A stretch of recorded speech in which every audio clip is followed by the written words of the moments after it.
In the cheerful village of Beposo, life was never dull, especially with Kojo around.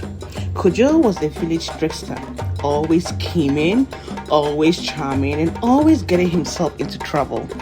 But one thing was certain: Kojo's stories could make even the grumpiest elder laugh. One day, Kojo sat outside his hut stroking his goat, Tuga. The goat was stubborn, scruffy, and known for eating anything in sight: clothes, baskets, even the chief's sandals once. As villagers passed by, Kojo grinned mischievously. "This goat," he announced loudly, "is no ordinary goat. Tuga can talk." The villagers stopped in their tracks, their eyes widening in disbelief. "Kojo, what are you saying?" asked Auntie Akosia, the village gossip. "It's true," Kojo insisted. "This goat understands everything. In fact, he gave me advice this morning." Soon, a crowd gathered around. Some laughed, others whispered, but all were curious. Prove it, someone shouted from the back. Kojo, the ever-smooth talker, raised his hands dramatically. You see, Tuga only talks when he's in the mood. But if anyone wants to buy him, I can guarantee he will share all the secrets of life." To Kojo's surprise, a few people actually believed him. The blacksmith offered 5 Ghana cedis. The market woman raised it to 10. The crowd grew bigger and bigger and bigger, and the bids got higher. Kojo couldn't believe his luck. His calf goat was about to make him rich. But just as Kojo was about to seal the deal, the village chief arrived. Chief Kofi was a wise, respected man who didn't tolerate nonsense.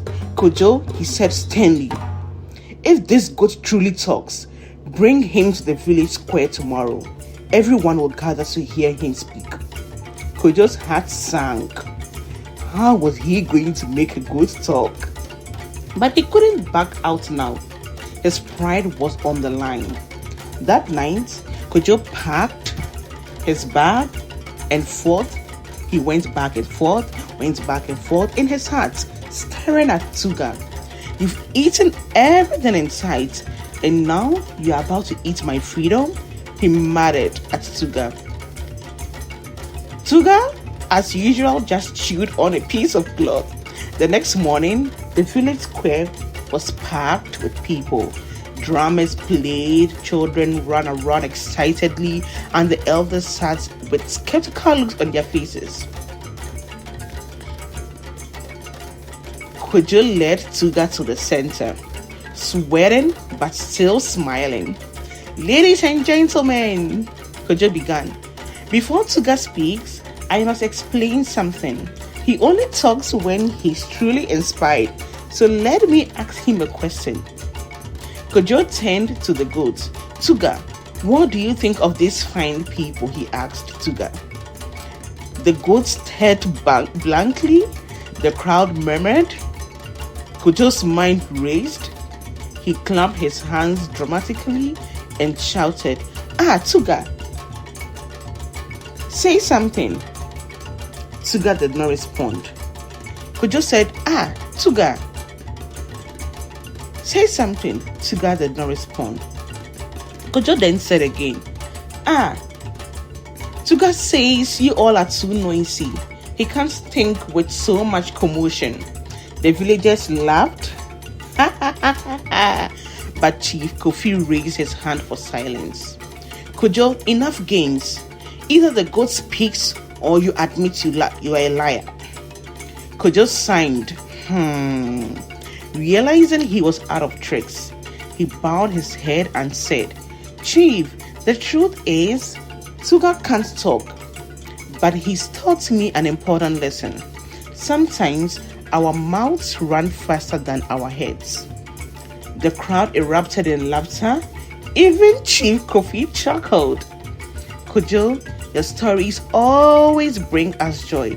But remember, honesty is better than cleverness.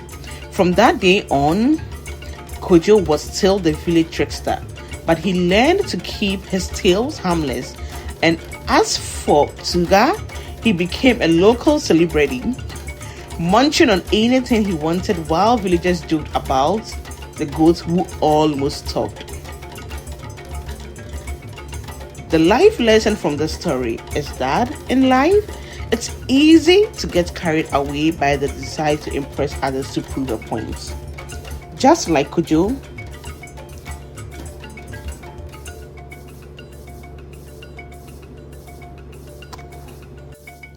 but remember, a quick lie might bring laughter for a moment, yet it can create bigger problems down the line. Honesty and humility go a long way in building trust and respect. And when mistakes happen, as they do for all of us, it's never too late to admit them. Share a laugh and learn from the experience.